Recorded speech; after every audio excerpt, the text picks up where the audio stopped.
Hello and welcome to Stats Behind the Transfer.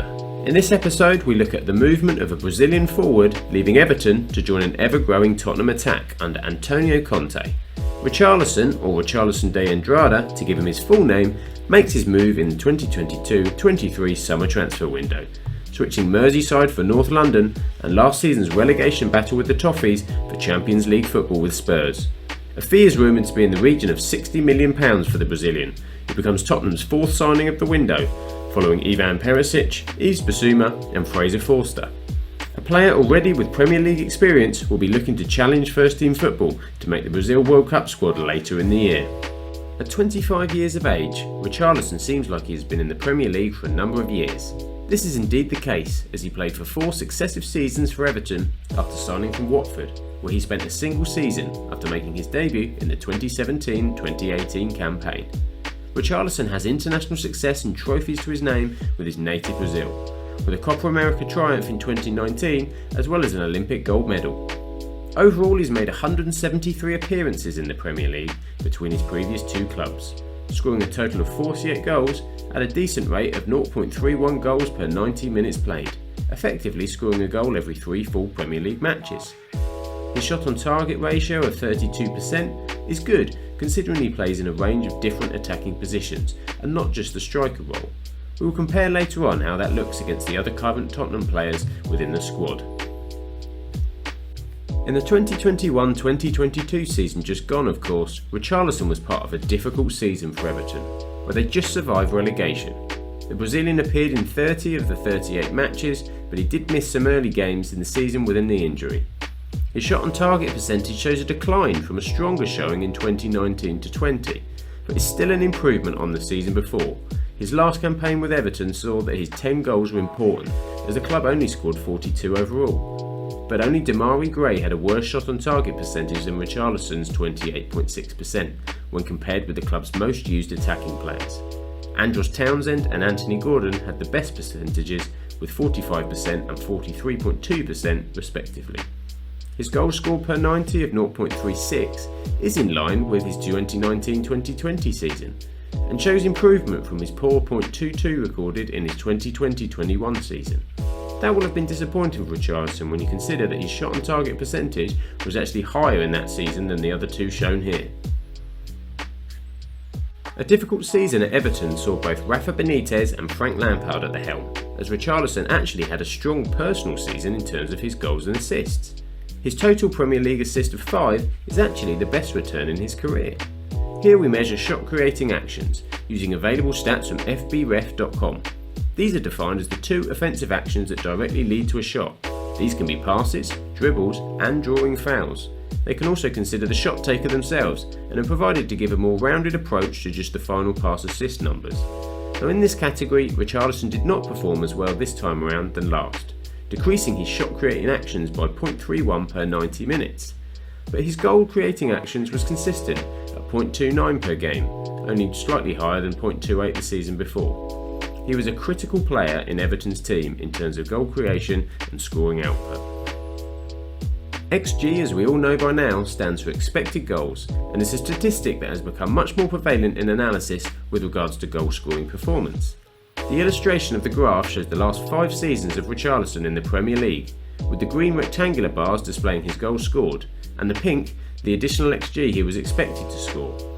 You can clearly see in 3 of the last 5 seasons Richarlison has outperformed his XG, with his best performances coming in both the 2018-2019 and 2019-2020 seasons, where he was much more clinical than he was expected to be. Last season he more or less matched his XG, which was vitally important for Everton's safety bid. But the challenge for Richarlison at Tottenham will be to be potent when he gets his chances in the first team, to put pressure on the other attacking players at the club for a spot in that first 11. The signing of Richarlison leaves Everton at the time of recording with just Dominic Calvert-Lewin as their main direct attacking force. So how did they match up against each other on last season's stats? With Calvert-Lewin's injury, he did miss a majority of the middle part of the season, therefore is well behind Richarlison in terms of appearances and goals. However, when comparing goals per 90 minutes, they are more or less identical, with 0.36 for Richarlison and 0.35 for Calvert-Lewin. Both underperformed their XG, but Calvert-Lewin missed out on just under 2 goals compared to the Brazilian, who only missed out by 0.2. Richarlison again tops the shots per 90 ratio with 2.5 against 2.1. This did not translate to shots on target per game, and overall Dominic Calvert-Lewin had a much more clinical shot on target percentage by over 8% more. The final stat relates to WhoScored.com, who apply their rating algorithm to all players in the Premier League and other competitions, with Richarlison coming out top with a 6.96. It's worth mentioning both FBref and WhoScored are excellent places to check out their websites if you want to delve deeper into the stats. To give further context in where Tottenham are looking to improve, I've included a comparison against their attacking players from last season, who helped them secure their place in the Champions League. Heung-min was of course top goal scorer, jointly with Mohamed Salah in the Premier League with 23. But Harry Kane, despite his previous season numbers, still hit 17 overall, with both having a much better shot per 90-minute ratio than Richarlison. But of course Tottenham were a much more creative team than Everton, as they scored 26 more goals overall in the Premier League. Dejan Kulusevski has had a great impact for Spurs after signing from Juventus in the January transfer window, matching Richarlison for goals, but having an excellent assist per 90 ratio of 0.57, totaling 8 assists overall. Lucas Moura was more dangerous in goal creation than his scoring capability, as he was more involved in the build-up play, only shooting 0.1 times per game. Looking at the XG, only Son and Kulusevski outperformed Richarlison, with the Korean producing some phenomenal figures, scoring 6.7 more goals than he was expected to. Interestingly enough, Harry Kane was expected to score 4 more goals than Son, but actually scored 6 less, a swing of 10 when you look at that XG number. Everyone outperformed their AG, which is for assists expected, with Richarlison scoring pretty well at plus 2.6 above his AG, only behind Kulusevski, who backed up his impressive assist number with a plus 4.5 AG ratio. A key indicator of shot consistency is shots on target, but Richarlison scored last on this list. However, as we already noted, last season was not his best when compared to some of his previous numbers, and he's recorded much better figures before. Another nod to Heung-min with an excellent 54.7% shots on target over the course of the season, with Son actually more likely to shoot on target than not, and adding that with great finishing accuracy. Now we are going to revert to a slightly different take, as we consider how the Football Manager game views Richarlison in the recent 2022 edition, with attributes totalling at a 20. Richarlison is rated well in all attacking attributes for an inverted winger, particularly on the technical side, on his dribbling and technique both rated at 15. His work rate and stamina are amongst his best qualities, while he is also fairly quick and agile, making him a very dangerous player physically.